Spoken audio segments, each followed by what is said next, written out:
ओम शांति। 26 अप्रैल 2025 के ईश्वरीय महावाक्य। पहले सुनते हैं आज की मुरली से होमवर्क। बाबा ने कहा, तुम पुरुषोत्तम संगमयुगी ब्राह्मण अभी ईश्वर की गोद में आए हो।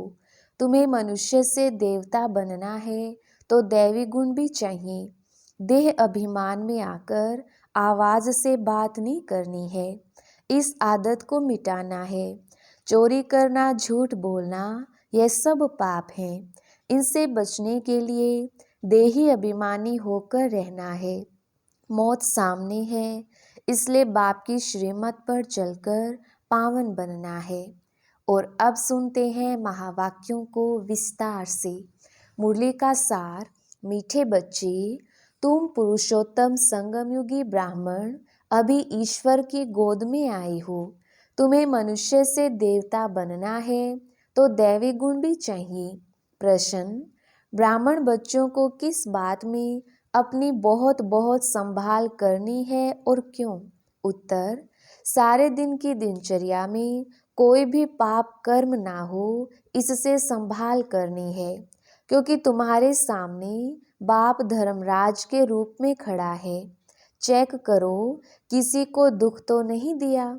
श्रीमत पर कितना % चलते हैं? रावण मत पर तो नहीं चलते। क्योंकि बाप का बनने के बाद कोई विकर्म होता है तो 1 का 100 गुणा हो जाता है। ओम शांति। भगवानुवाच, यह तो बच्चों को समझाया गया है। किसी मनुष्य को व देवताओं को भगवान नहीं कहा जा सकता। यहाँ जब बैठते हैं तो बुद्धि में यह रहता है कि हम संगमयुगी ब्राह्मण हैं। यह भी याद सदा किसको रहती नहीं है। अपने को सचमुच ब्राह्मण समझते हैं, ऐसा भी नहीं है। ब्राह्मण बच्चों को फिर दैवी गुण भी धारण करने हैं। हम संगमयुगी ब्राह्मण हैं। हम शिव बाबा द्वारा पुरुषोत्तम बन रहे हैं। यह याद भी सबको नहीं रहती। घड़ी घड़ी यह भूल जाते हैं कि हम पुरुषोत्तम संगमयुगी ब्राह्मण हैं। यह बुद्धि में याद रहे तो भी अहो सौभाग्य। हमेशा नंबरवार तो होते ही हैं। सब अपनी अपनी बुद्धि अनुसार पुरुषार्थी हैं। अभी तुम संगमयुगी हो, पुरुषोत्तम बनने वाले हो। जानते हो हम पुरुषोत्तम तब बनेंगे जब अब्बा को यानी मोस्ट बिलव्ड बाप को याद करेंगे। याद से ही पाप नाश होंगे। अगर कोई पाप करता है तो उसका 100 गुना हिसाब चढ़ जाता है। आगे जो पाप करते थे तो उसका 10% चढ़ता था। अभी तो 100% चढ़ता है, क्योंकि ईश्वर की गोद में आकर फिर पाप करते हैं ना। तुम बच्चे जानते हो, बाप हमको पढ़ाते हैं पुरुषोत्तम सो देवता बनाने। यह याद जिनको स्थायी रहती है वह अलौकिक सर्विस भी बहुत करते रहेंगे। सदैव हर्षित मुख बनने के लिए औरों को भी रास्ता बताना है। बल कहाँ भी जाते हो, बुद्धि में यह याद रहे कि हम संगम युग पर हैं। यह है पुरुषोत्तम संगम युग। वह पुरुषोत्तम मास या वर्ष कहते हैं। तुम कहते हो हम पुरुषोत्तम संगमयुगी ब्राह्मण हैं। यह अच्छी रीति बुद्धि में धारण करना है। अभी हम पुरुषोत्तम बनने की यात्रा पर हैं। यह याद रहे तो भी मन मना भव ही हो गया। तुम पुरुषोत्तम बन रहे हो, पुरुषार्थ अनुसार और कर्मों अनुसार। दैवी गुण भी चाहिए और श्रीमत पर चलना पड़े। अपने मत पर तो सब मनुष्य चलते हैं, वह है ही रावण मत। ऐसे भी नहीं तुम सब कोई श्रीमत पर चलते हो। बहुत हैं जो रावण मत पर भी चलते हैं। श्रीमत पर कोई कितना % चलते, कोई कितना, कोई तो 2% भी चलते होंगे। भल यहाँ बैठे हैं तो भी शिव बाबा की याद में नहीं रहते। कहाँ न कहाँ बुद्धि योग भटकता होगा। रोज अपने को देखना है, आज कोई पाप का काम तो नहीं किया, किसी को दुख तो नहीं दिया। अपने ऊपर बहुत संभाल करनी होती है, क्योंकि धर्मराज भी खड़ा है ना। अभी का समय है ही हिसाब किताब चुकतू करने लिए। सजाएं भी खानी पड़े। बच्चे जानते हैं हम जन्म जन्मांतर के पापी हैं। कहाँ भी कोई मंदिर में अथवा गुरु आदि करने के पास व कोई इष्ट देवता के पास जाते हैं तो कहते हैं हम तो जन्म जन्म के पापी हैं, मेरी रक्षा करो, रहम करो। सत्युग में कभी ऐसे अक्षर नहीं निकलते। कोई सच बोलते हैं, कोई तो झूठ बोलते हैं। यहाँ भी ऐसे है। बाबा हमेशा कहते हैं अपनी जीवन कहानी बाबा को लिख भेजो। कोई तो बिल्कुल सच लिखते, कोई छिपाते भी हैं, लज्जा आती है। यह तो जानते हैं बुरा कर्म करने से उनका फल भी बुरा मिलेगा। वह तो है अल्पकाल की बात। यह तो बहुत काल की बात है।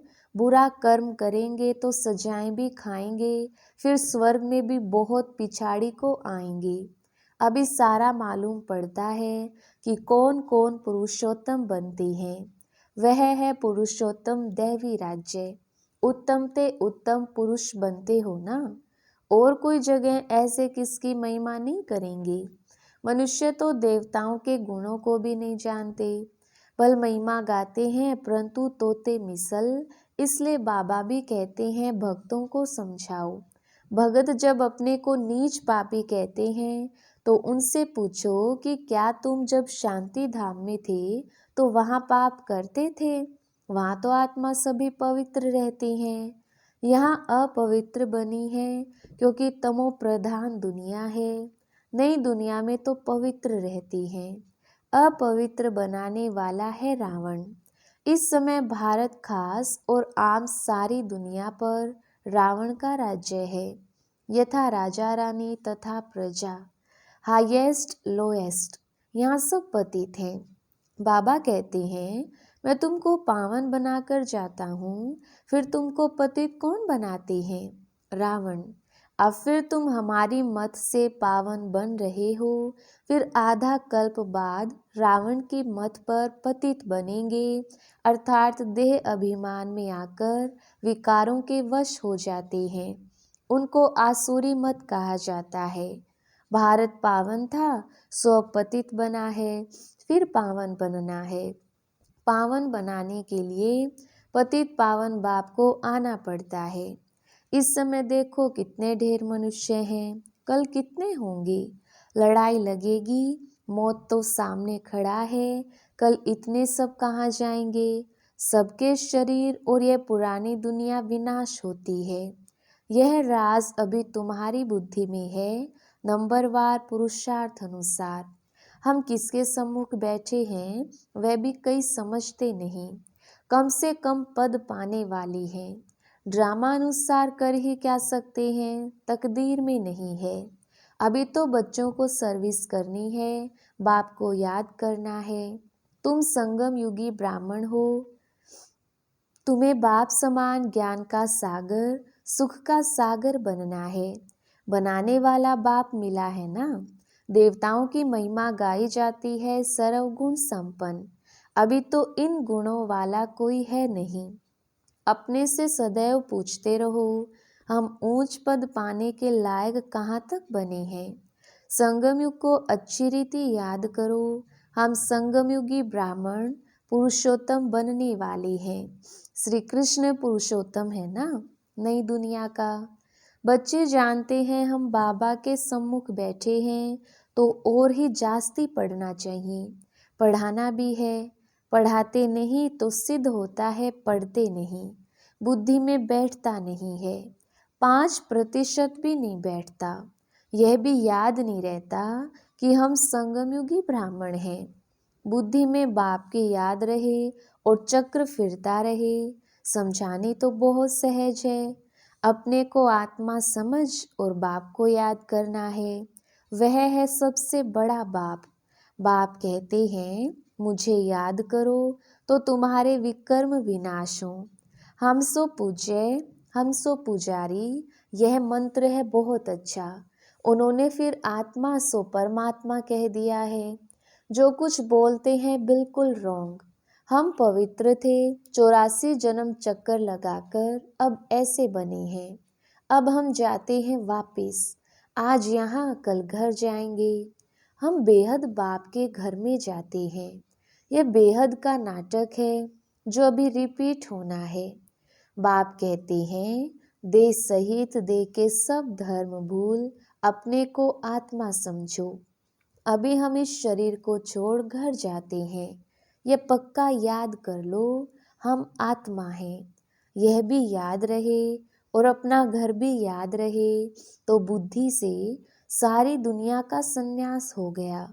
शरीर का संन्यास भी हो गया तो सबका संन्यास। वह हठयोगी कोई सारे सृष्टि का संन्यास थोड़ी करते हैं, उनका है अधूरा। तुमको तो सारी दुनिया का त्याग करना है। अपने को देह समझते हैं तो फिर काम भी ऐसे ही करते हैं। देह अभिमानी बनने से चोरी चकारी, झूठ बोलना, पाप करना, ये सब आदतें पड़ जाती हैं। आवाज़ से बोलने की भी आदत पड़ जाती है। फिर कहते हमारा आवाज़ ही ऐसा है। दिन में 25-30 पाप भी कर लेते हैं। झूठ बोलना भी पाप हुआ ना, आदत पड़ जाती है। बाबा कहते हैं आवाज़ कम करना सीखो ना। आवाज़ कम करने में कोई देरी नहीं लगती है। कुत्ते को भी पालते हैं तो अच्छा हो जाता है। बंदर कितने तेज होते हैं, फिर कोई के साथ हिर जाते हैं तो डांस आदि बैठ करते हैं। जानवर भी सुधर जाते हैं। जानवरों को सुधारने वाले हैं मनुष्य। मनुष्यों को सुधारने वाला है बाप। बाप कहते हैं तुम भी जानवर मिसल हो तो मुझे भी कच्छ अवतार, वराह अवतार कह देते हो। जैसे तुम्हारी एक्टिविटी है उनसे भी बदतर मुझे कर दिया है। यह भी तुम जानते हो, दुनिया नहीं जानती। पिछाड़ी में तुमको साक्षात्कार होगा। कैसे कैसे सजाएं खाते हैं वह भी तुमको मालूम पड़ेगा। आधा कल्प भक्ति की है, अब बाप मिला है। बाप कहते हैं मेरी मत पर नहीं चलेंगे तो सजा और ही बढ़ती जाएगी। इसलिए अब पाप आदि करना छोड़ो, अपना चार्ट रखो, फिर साथ में धारणा भी चाहिए। इसको समझाने की प्रैक्टिस भी चाहिए। प्रदर्शनी के चित्रों पर ख्यालात चलाओ, किसको हम कैसे समझाएं। पहली पहली बात यह उठाओ, गीता का भगवान कौन? ज्ञान का सागर तो पतित पावन परमपिता परमात्मा है ना। यह बाप है, सभी आत्माओं का बाप। तो बाप का परिचय चाहिए ना। ऋषि मुनि आदि कोई को भी ना बाप का परिचय है, ना रचना के आदि मध्य अंत का। इसलिए पहले पहले तो यह समझाकर लिखवाओ कि भगवान एक है, दूसरा कोई हो नहीं सकता। मनुष्य अपने को भगवान कहला नहीं सकते। तुम बच्चों को अब निश्चय है भगवान निराकार है। बाप हमको पढ़ाते हैं, हम स्टूडेंट्स हैं। वह बाप भी है, टीचर भी है, सतगुरु भी है। एक को याद करेंगे तो टीचर और गुरु दोनों की याद आएगी। बुद्धि भटकनी नहीं चाहिए। सिर्फ शिव भी नहीं कहना है, शिव हमारा बाप भी है, सुप्रीम टीचर भी है, हमको साथ ले जाएंगे। उस एक की कितनी महिमा है, उनको ही याद करना है। कोई कोई कहते हैं इसने तो बीके को जाय गुरु बनाया है। तुम गुरु तो बनते हो ना, फिर तुमको बाप नहीं कहेंगे। टीचर गुरु कहेंगे, बाप नहीं। तीनों ही फिर उस एक बाप को ही कहेंगे। वह सबसे बड़ा बाप है, इनके ऊपर भी वह बाप है। ये अच्छी रीति समझाना है। प्रदर्शनी में समझाने का अकल चाहिए, परंतु अपने में इतनी हिम्मत नहीं समझते। बड़ी बड़ी प्रदर्शनी होती है तो जो अच्छे अच्छे सर्विसेबल बच्चे हैं उनको जाकर सर्विस करनी चाहिए। बाबा मना थोड़ी करते हैं। आगे चल साधु संत आदि को भी तुम ज्ञान बाण मारते रहेंगे। जाएंगे कहाँ? एक ही हट्टी है। सदगति सबकी इस हट्टी से होनी है। यह हट्टी ऐसी है, तुम सबको पवित्र होने का रास्ता बताते हो, फिर बने ना बने। तुम बच्चों का ध्यान विशेष सर्विस पर होना चाहिए। बल बच्चे समझदार हैं परंतु सर्विस पूरी नहीं करते तो बाबा समझते हैं राहु की दशा बैठी है। दशाएं तो सब पर फिरती है ना। माया का परछाया पड़ता है, फिर 2 रोज बाद ठीक हो जाते हैं। बच्चों को सर्विस का अनुभव पाकर आना चाहिए। प्रदर्शनी तो करते रहते हैं, क्यों नहीं मनुष्य समझकर झट लिखते हैं कि बरोबर गीता कृष्ण की नहीं, शिव भगवान की गाई हुई है। कोई तो सिर्फ कह देते हैं यह बड़ा अच्छा है, मनुष्यों के लिए बहुत कल्याणकारी है, सबको दिखाना चाहिए। परंतु मैं भी यह वर्षा लूँगा, ऐसे कोई कहते नहीं है। अच्छा, मीठे मीठे सिकिलदे बच्चों प्रति माता पिता बाप दादा का याद प्यार और गुड मॉर्निंग। रूहानी बाप की रूहानी बच्चों को नमस्ते। हम रूहानी बच्चों की रूहानी बाप दादा को याद प्यार गुड मॉर्निंग और नमस्ते जी। धारणा के लिए मुख्य सार। पहला पॉइंट, देह अभिमान में आकर आवाज से बात नहीं करनी है। इस आदत को मिटाना है। चोरी करना, झूठ बोलना, यह सब पाप हैं। इनसे बचने के लिए देही अभिमानी होकर रहना है। दूसरा पॉइंट, मौत सामने है, इसलिए बाप की श्रीमत पर चलकर पावन बनना है। बाप का बनने के बाद कोई भी बुरा कर्म नहीं करना है। सजाओं से बचने का पुरुषार्थ करना है। वरदान, लोक पसंद सभा की टिकट बुक करने वाले राज्य सिंहासन अधिकारी भव। विस्तार, कोई भी संकल्प या विचार करते हो तो पहले चेक करो कि यह विचार व संकल्प बाप पसंद है। जो बाप पसंद है वह लोक पसंद स्वतः बन जाते हैं। यदि किसी भी संकल्प में स्वार्थ है तो मन पसंद कहेंगे, और विश्व कल्याण अर्थ है तो लोक पसंद व प्रभु पसंद कहेंगे। लोक पसंद सभा के मेंबर बनना अर्थात लॉ एंड ऑर्डर का राज्य अधिकार व राज्य सिंहासन प्राप्त कर लेना। स्लोगन, परमात्म साथ का अनुभव करो तो सब कुछ सहज अनुभव करते हुए सेफ रहेंगे। अव्यक्त इशारे, कंबाइंड रूप की स्मृति से सदा विजयी बनो। जैसे शिव शक्ति कंबाइंड रूप है, ऐसे पांडवपति और पांडव यह सदा का कंबाइंड रूप है। पांडवपति पांडवों के सिवाय कुछ नहीं कर सकते। जो ऐसे कंबाइंड रूप में सदा रहते हैं, उनके आगे बाप दादा साकार में जैसे सब संबंधों से सामने होते हैं। जहाँ बुलाओ वहाँ सेकंड में हाजिर, इसलिए कहते हैं हाजिरा हजूर। अच्छा, ओम शांति।